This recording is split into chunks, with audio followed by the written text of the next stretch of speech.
What is up, YouTube fam? Robbie C here, and today we're going to talk about how you can go from this to this. Hopefully in one short video, but it's me. So we might have some extra thoughts. But before we dive in, we have to ask the most important question of the day. How you doing today, Dylan? You having a good one? So catch me if I fall.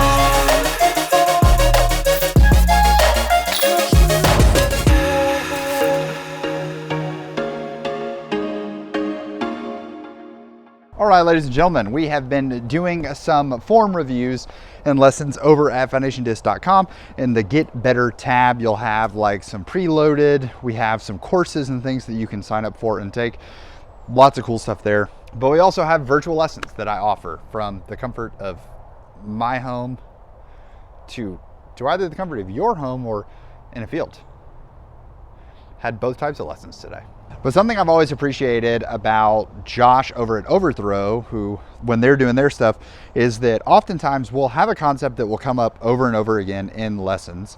And when you're having this concept hit repeatedly, often I like to just sort of make a video fleshing out the idea so that hopefully it will reach as many people as possible. So that way, if you maybe don't have the finances to book a lesson, this is a helpful tip that you can use. And also, maybe you utilize this tip before you book a lesson, and then we're able to dive even further past it in concepts. It's like a win-win for everyone. So one of these is a revelation that I had, well, really, Josh and I were talking about it a lot, and we had this revelation before I ended up with an elbow injury.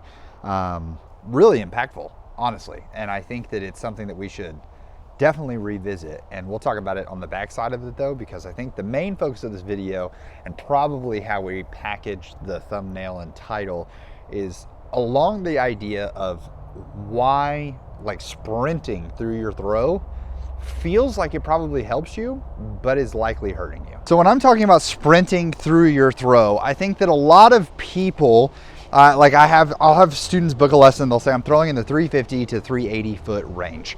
And oftentimes their form will look something a la similar to this. Okay, so that was a 55 mile an hour throw, which would be in the like 350 foot range, if all the numbers are correct, right? So they have this speed and this run up, and oftentimes while I'll see people sort of blowing through the other side of the brace, and I'm not talking about when we finish a throw and then like this foot sort of drifting around as you saw there, because if you look at the difference, if we're able to put those two side by side, one of them, as I come through, really there's nothing sort of holding back that initial momentum as my foot launches to the other side, whereas the second throw, or the one on the right, however the editors decide to put this, you can see that it's sort of stopped, and it's exhaust. I'm letting that foot come around, but it is a lot more controlled on the other side. Now, this would be a concept that people refer to as bracing, but I want to talk about like the train that comes before the brace. See, the concept that at least how I would define the idea of bracing is that your body is going to naturally sort of stabilize itself to allow the transfer of momentum, energy, and power to move to another part of your body, traveling through the brace so that it can expound or expend that energy elsewhere. That's why you'll see people who can really lean into like a strong brace. The idea is that the momentum that our body is carrying forward all sort of travels up through our body and then out into the disc, into the hit, and we are able to throw the disc a whole lot farther. But we can sort of mask a bad brace with just adding more momentum and more power into the shot.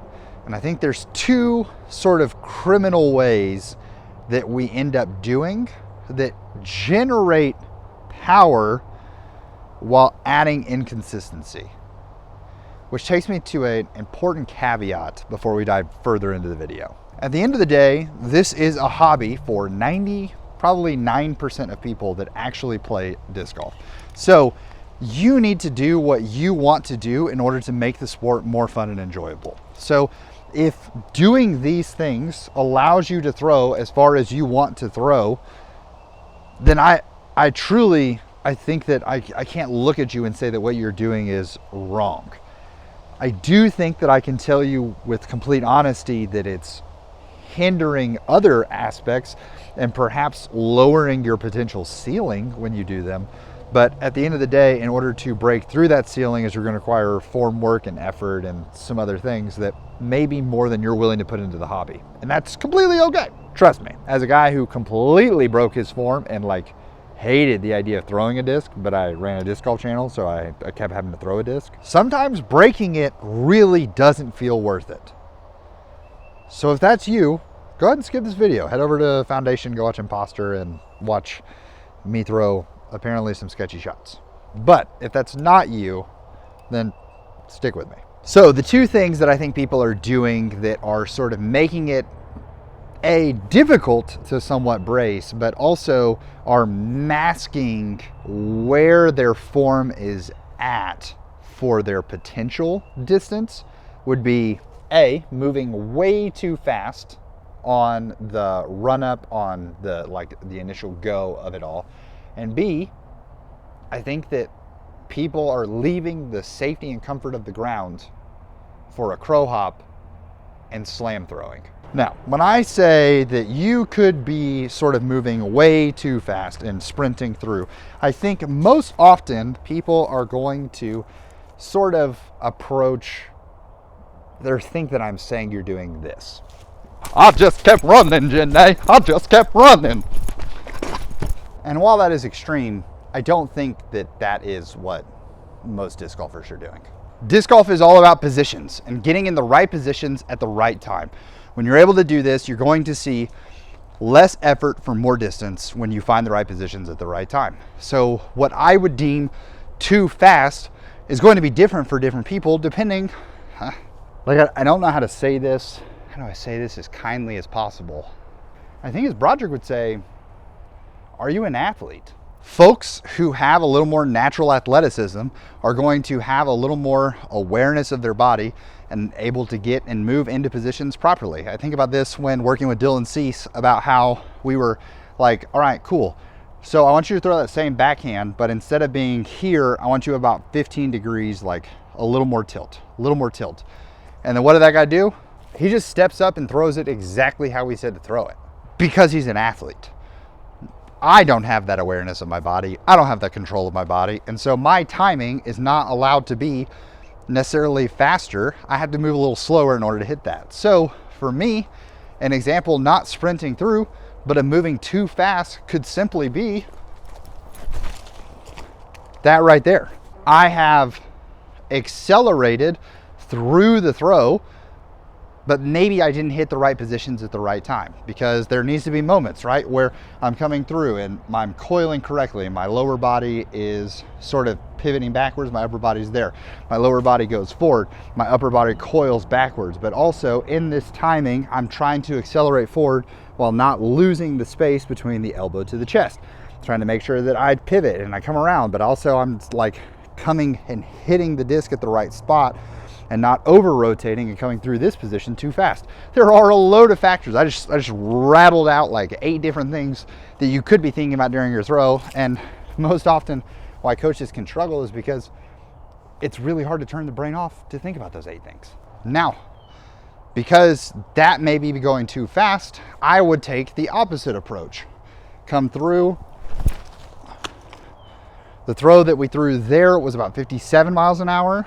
And that was 55 miles an hour. So that means that perhaps it's too slow, because walking or using the run up is certainly going to create energy and power that you can put into the disc. And so we need to find that balance point of making sure that we are able to transfer and generate the power from the run up into the shot.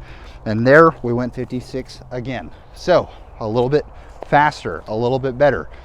It allows me to say, hey, let's pick up the momentum and let's see. And there we whipped around. We didn't have as strong of a brace, but that was our fastest throw yet. So We allowed the power to transfer through, but we probably lost consistency somewhere else. And so you just keep working on this, finding what is the pace that you feel you can properly hit the right angles and make sure that you're still using your run up to your advantage. Now you'll notice two tools here, and I'll try to, if I can remember, I'll try to make sure that I put the link for this specific setup in my YouTube description, because I think this little rig is super great. And I honestly, so many people buy those little tripod cell phone cameras, and for filming disc golf, it's very tough to find a flat spot, whereas an actual just camera tripod, you can make work accordingly. So I really love this setup. I've got tech disc going. Obviously you don't have to have tech disc, but just your phone recording can allow you to see, and you can make claps. You can talk to the camera, give it cues. All right, this is me running here, and I felt like I did the positions. I felt like I got a hold of that one. And then you can go back and watch the footage and see, did you actually get in the positions, or did the speed of your run up mask everything? Which takes us to the slam throw, and I think is probably the biggest culprit. I would break this, but honestly, when I'm throwing my Frisbee for my dog in the backyard, I like to use this as a putting aiming tool in the back there. The slam throw. What I mean by the slam throw is people have this massive crow hop, and we talked about that if you're not bracing properly, right, then I'm not stopping.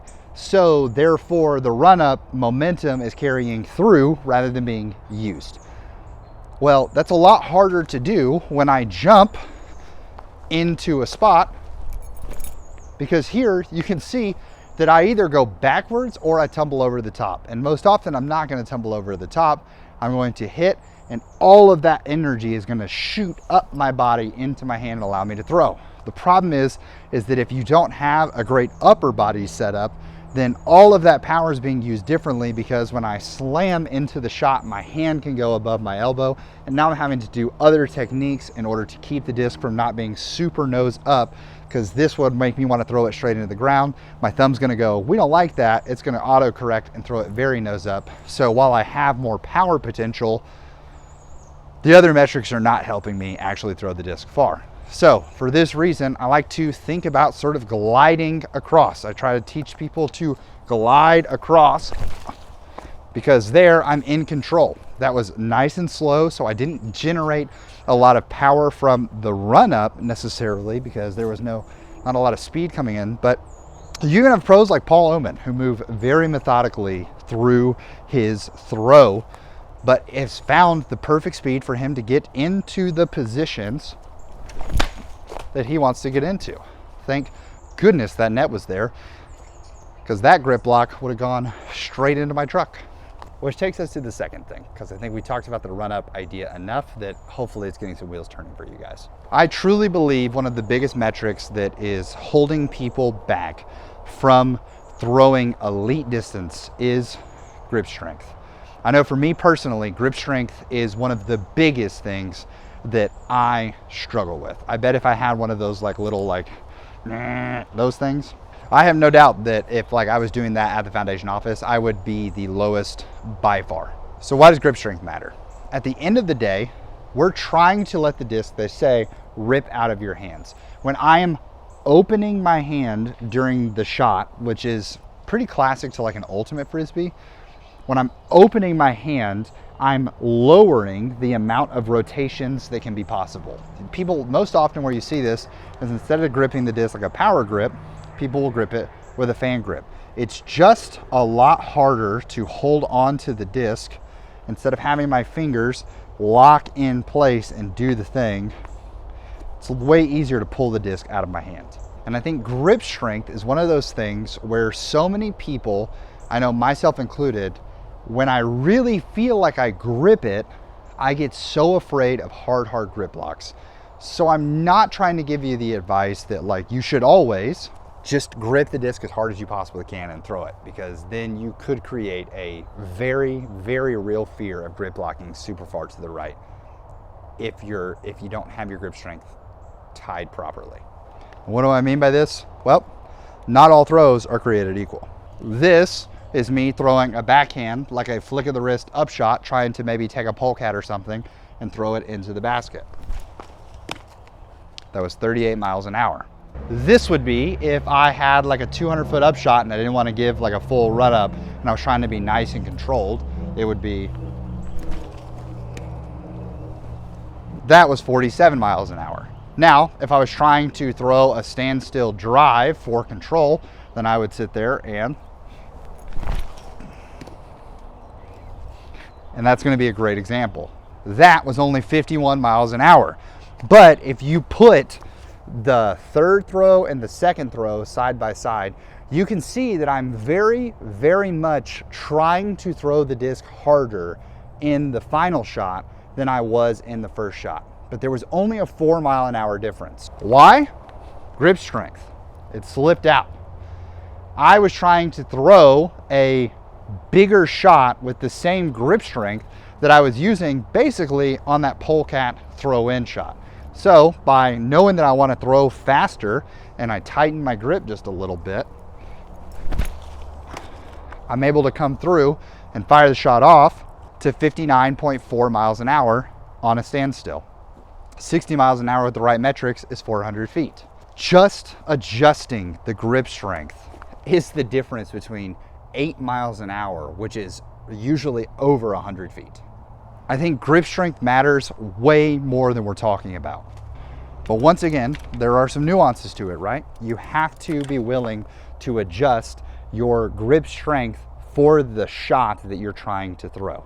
If you just walk into this and you go like brain off, me throw disc hard, me throw disc far, me go nom nom nom, eat the distance, then welcome to Grip Lock City. Resident here for quite a few years. The name's Leroy. Kind of like the voted mayor in town. It's not fun here. It's not fun being afraid of that and knowing that like, hey, grip locks are gonna happen. Grip locks need to happen as I'm working on this grip strength. But working on that exact thing of how hard can I grip the disc before I feel like I bring a grip lock into play every time, and being okay with the slightly uncomfortable, let it happen. Now, as someone who has a fear of grip lock, let me give you my 2 quick tips as we wrap up the video that I wish someone would have told me before I started grip locking all the time. 1, if you find yourself playing wooded courses quite a bit, this is a very tough skill to work on. If you only have wooded tracks in your area, work on this when you're in an open field, in a wide open field. Because if you're thinking about hitting a line while also trying to focus on grip strength, it's going to be tough. But I know that when we dial in the right grip strength, we're going to let the disc rip out at the right time and able to get some zip and some pop out of our shots, which is also going to create some fantastic long distance drives in the woods. Second tip, start with drivers, go back to putters, and then go back to drivers. Make sure you're throwing both drivers and putters quite often, because putters have a much deeper feel than a driver. So you're going to get used to, you're going to think, oh yeah, I'm using the same amount of grip strength on my drivers than I am my putters, but you just simply aren't, because those putters can be a whole lot deeper, and so they're going to come off of the hand not as easily as the shallow drivers are going to. And so if you're not practicing both things, then what's going to end up happening is you're going to early release all of your drivers because you're not going to have that firm grip that you're confident in. You're going to grip lock all of your putters, and that's also not great. All right, so this video feels, I think on initial guess it could feel a little rambly, but I feel like we did actually cover quite a bit here. And I hope it was helpful for you guys. You guys let me know in the comments if we talked about something that you either haven't heard before or were refreshed or reminded. Always love helping that. And anytime we put out a distance video, of course I know the haters are gonna be in the comments like, well, Mr. YouTube man, you only throw like 235 feet, so why are you talking to us about distance with Frisbees? I mean, I feel like that's a little hurtful. Like, I think I throw like at least 236. That's going to wrap it up for today's video. I hope you guys enjoyed, and I hope you have a fantastic day and make it fantastic for someone else too. But for now, we're going to leave you with the birdie.